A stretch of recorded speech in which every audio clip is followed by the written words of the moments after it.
Welcome here. Thank you very much in advance for your time. Did the United States and NATO attack Russia over the weekend using drones from their proxy, Ukraine? Yes, unquestionably. And how significant from a military perspective, Colonel, how significant was this attack? We're hearing stories that it was 40 to 50 planes that were destroyed, and we're hearing stories that it was 4 to 7 planes that were destroyed. I think for the most part, it was a PR stunt to try and convey the impression that Ukraine is capable of carrying on the war, has great fight left in it, and is capable ultimately of harming Russia.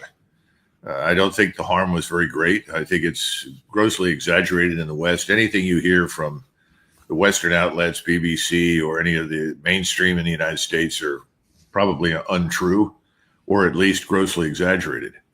What I think is true is that we damaged ourselves and our relationship, what there is left of it, with Moscow by attacking these bombers on the tarmac or the runway as a result of the strategic arms limitation agreements. And I think the Russians have reached a point now where collectively they all say we can't be trusted. Whatever we say is irrelevant because it's probably untrue. So I think that's the real fallout from this. We lost whatever lingering credibility we may have had with them for the foreseeable future. Well, you went right to where I was going to ask you about next. I mean, there are complaints this morning that President Zelensky did not tell President Trump, but surely senior officials in the CIA or the DIA, whichever intel group was involved in planning and carrying this out, must have known about it. Is it true that it took 18 months to plan and plot, the first year under the Biden folks and the final 6 months under Trump? You know, that's something I can't evaluate. I don't know. It may well be the case. Remember that Russia is an enormous country with thousands of miles of border. It's not hard to penetrate. And this was clearly an interesting and innovative way to attack by using these trucks that with roofs that could be opened and then launch these drones. But we've seen this sort of thing before. The Russians have actually used containers on merchant ships to carry missiles that could be launched. I think there was something of a strategic failure on the intelligence side inside Russia. I don't know how that will be handled, but I'm sure that someone or some people will be held accountable for that. General Keane, who of course works for a think tank that is a friend for either the Defense Department or for Langley, is calling it a tremendous victory for the Ukrainians and a catastrophic defeat. This on Fox News where he works, and a catastrophic defeat for the Russians, claiming that the Ukrainians had engaged Russian drivers and Russian engineers, and all of this was assembled in Russia, and it's a catastrophic failure on the part of Russian intel. Do you think there's a little CIA exaggeration there? No, I think so. I think the larger issue is not these sort of outrageous, nonsensical claims that are being made. And, you know, General Keene's an intelligent man. He knows the truth, but he's on the payroll. And he's rewarded richly in New York City as well as in Washington, D.C. and the defense industries for pushing the conflict. You know, we like to say that the so-called Democrats are all about refugees and open borders, and the so-called Republicans are all about endless war. In truth, they all fit together as one party, and General Keane is serving that interest. I think the larger question, though, is as follows. What is the likely impact of all of this on Russia? How are the Russians going to proceed from here? There are a lot of really angry people in Russia, Judge. I'm not talking about just officials. I'm talking about the population. And they have always been dissatisfied with the slow, ponderous, deliberate progress that the Russian armed forces have made in eastern Ukraine. And I think that this also reinforces in the minds of the delusional in Washington that how can the Russians pose any real threat to us? Look how long it's taken them to advance in eastern Ukraine. No understanding of the larger goals, no understanding of the larger objectives, one of which is to avoid war with us and NATO. The problem now for President Putin and his generals is you can't put up with this any longer. You've got to really push this to some sort of conclusion, or you risk this whole business escalating out of control because you don't know who you're dealing with. President Trump tweets things or sends out things on X, and he thinks because he says them, they're true. This is not my war. I didn't start this. I don't want it. Well, that's interesting, but it's irrelevant, President Trump. This is your war. You are the commander in chief. This is your responsibility. And that's the way the Russians look at it and everybody else. And he's beginning to look either feckless or downright reckless. What do you think the pressure is like on President Putin to respond dramatically? He has the Oreshniks. He has, God forbid he uses them, nuclear weapons. I get it that Russians are angry. These are Russians in the street. These are Russian elites. These are Russians in the intelligence community. These are Russians in the upper ranks of the military. And these are Russians that advise him every day. President Troopin, what am I saying? Troopin, that's a new one. President Putin, if anything, is not emotional. That doesn't mean he doesn't feel anything, but he's a man who learned early on how to manage and control his emotions. No doubt he shares the anger of his population. Absolutely. But he's not a Trump-like figure. This is not someone who beats his chest in public and is anxious to announce his immediate intentions. I think what is happening right now is that they have an enormous number, over 700,000 troops in Ukraine right now. They have additional forces in Belarus and inside the Russian borders. What he's doing at this point is he's looking at the map, he's listening to his commanders, and he is concluding that they have to press west. In other words, to Dnipro, which is on the Dnieper River, also to Kherson, and then ultimately down into Odessa. I think, if anything, these events, these PR stunts with explosives, either in Siberia on these airfields or with the bridge to Crimea, which, contrary to popular belief, is no longer as vital and essential as it once was, but it's still symbolic. Nevertheless, I think he's reached the point now where he understands they're going to have to press to those areas. And I think that will be his response. He's not going to announce it in a big way, but over the next week or two, I think you're going to see major troop movements. And there's not a damn thing that the Ukrainians can do about it.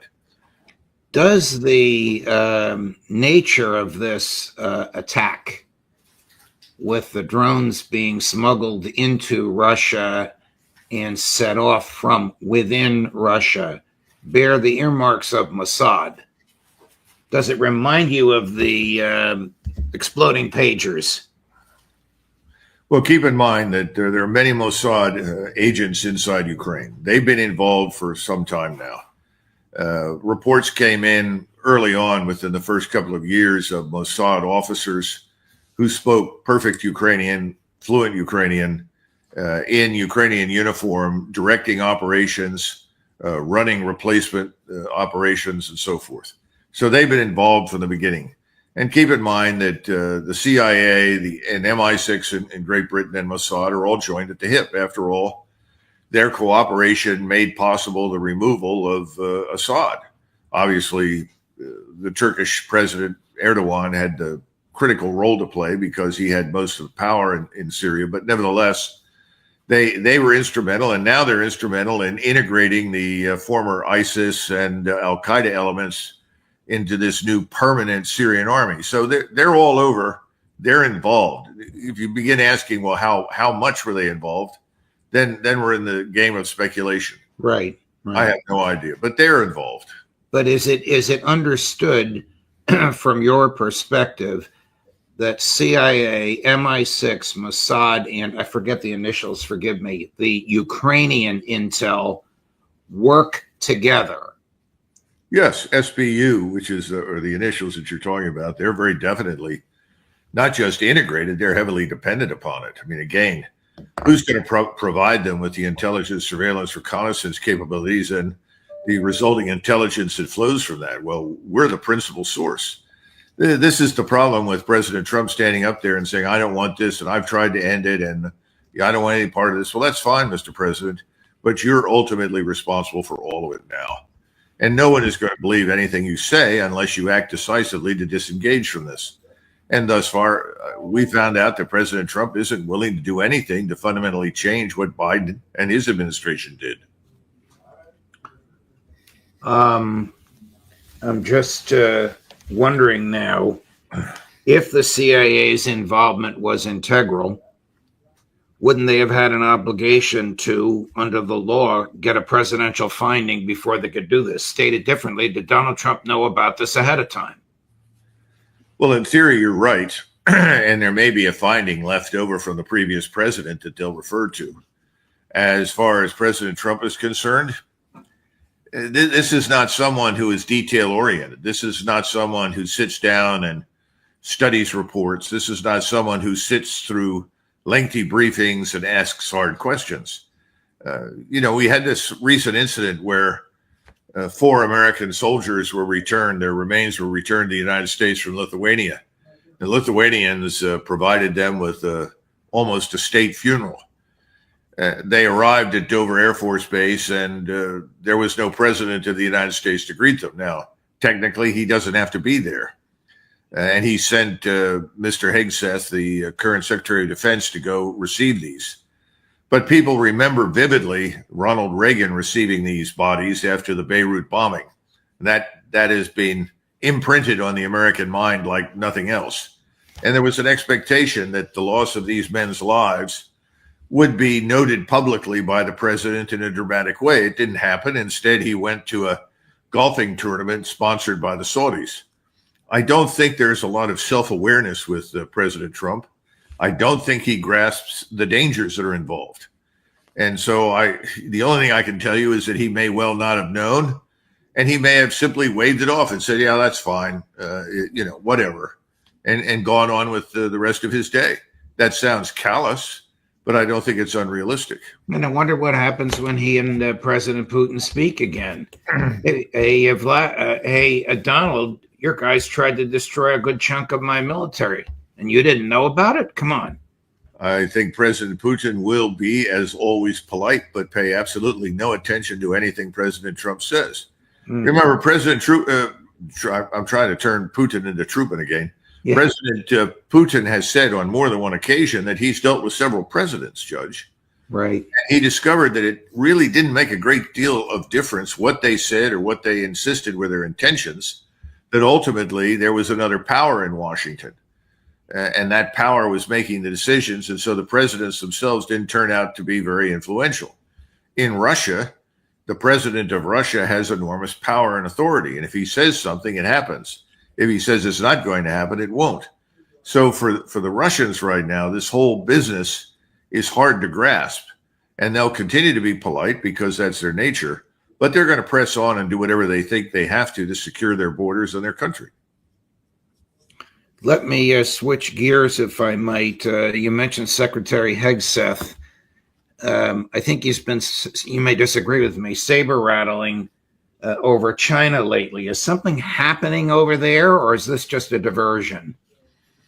First of all, the U.S. armed forces are in no shape to take on any major power in a major war. So the whole notion that we're going to threaten the Chinese or the Russians or someone else into obedience, which is what Mr. Hegseth and President Trump seem to think is deterrence.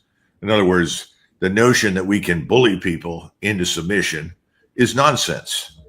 And that's a big problem right now, because I know that President Trump thinks that bullying works.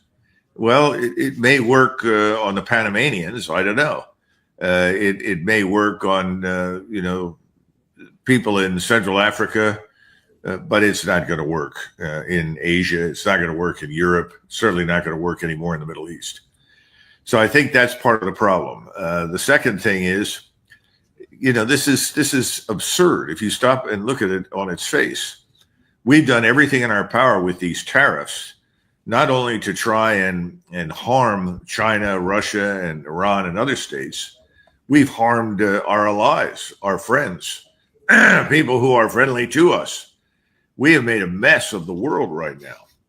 And there have been meetings all over the world. And the media doesn't report this stuff. You can go to Asia. They've had these meetings in Singapore and other capitals. And they're saying, what do we do with patient zero? You understand patient zero? Patient zero is the man with the original malady that can infect everybody and kill them. Right. That's the way they refer to President Trump at this point. Oh, boy. So the objective is to contain the Americans. This is a rogue state that still has enough military power at its disposal to do a lot of damage. So what we have to do collectively, all around the world, this is what BRICS is all about. It's not just militarily, but it's also financial and economic. How do we protect ourselves against this? How do we contain the bacillus? That's the way we're viewed at the moment. So I think President Trump is out of touch with reality. I don't think people are telling him the truth. And who knows, it may not make any difference, because no matter how much damage these things do, the tariffs or the threat of dramatically increasing them, right now he wants to tax foreign capital. Well, the most dangerous thing he can do at this point is drive foreign capital out of the United States. Right. We need foreign capital. We shouldn't be taxing any of it. This should be a haven for it. And so people are looking at this, whether you're in the Emirates or Singapore or China or Japan or Korea or anywhere else, you're saying, well, we got to get our money out. And the stupidity that you hear in Washington from everybody is, well, there's nowhere else for them to go. We're the biggest market in the world. Well, they're out of their minds. Not true. Yeah. That's just nonsense. So you can't view what's being done militarily, which is stupid and counterproductive, as something separate and distinct from what's happening on the financial and economic side. It's all linked, and it's all bad at this point. Let me switch gears, if I could, to another bad state of affairs. What is your understanding of resistance movements over the genocide in Gaza and the persistent refusal of the Israeli government to allow sufficient food and medical supplies into Gaza? Remember, the most important thing to Mr. Netanyahu and to the Israeli state is our unconditional support for whatever he wants to do. That's the bottom line. We can't lose sight of that. As long as we are 100% on board, as long as we are going to continue to supply the Israelis with whatever they need to destroy the populations in Gaza and the West Bank, to pulverize southern Lebanon, places in Syria, or potentially even Egypt, or anywhere else in the region, it doesn't matter to them what anybody else thinks. Now, because we have a media that is very obedient, not just on the Ukraine narrative, which is utterly and completely false, but also obedient to the Gaza and West Bank narratives, that this Project Greater Israel is justified and rooted in everything from biblical texts to, modern day anti-Semitism. This sort of thing is just it's unsustainable from the standpoint of most of the world. Even the British now, who have very much been in the Israeli pocket, have now stepped forward and said this is unacceptable. The French, even the Germans, who have spent 80 years apologizing and subsidizing Israel, have said, no, we can't go on with this. So the rest of the world has turned, I would argue, overwhelmingly against Israel. And it doesn't make any difference, Judge. Does it make a difference that Arab nations might do something? Are there movements in Egypt to challenge Netanyahu?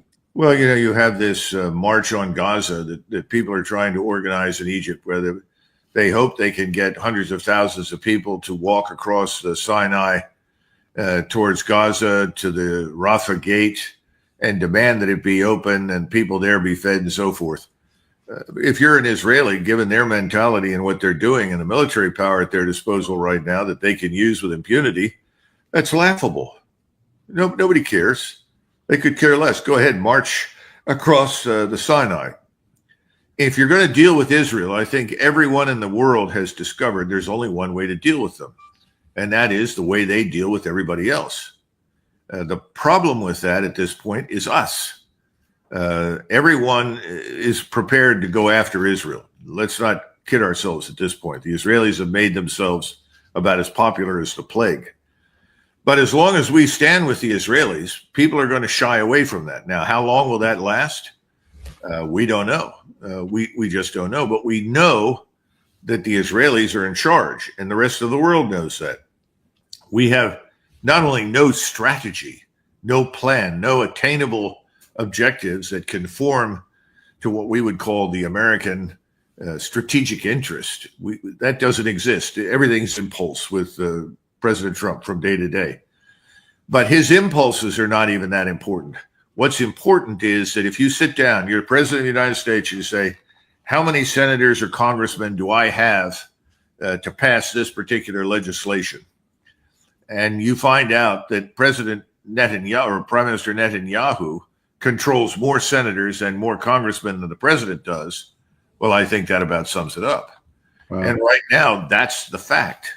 So, President Trump can bloviate, he can complain, but nothing is really going to change on that score. And by the way, it's very interesting that if you look at this big, new, beautiful bill that the president was talking about, which Elon Musk has rightly characterized as a catastrophe for the nation, one of the things that's really interesting is that President Trump reserves all of his anger and spleen for really two people.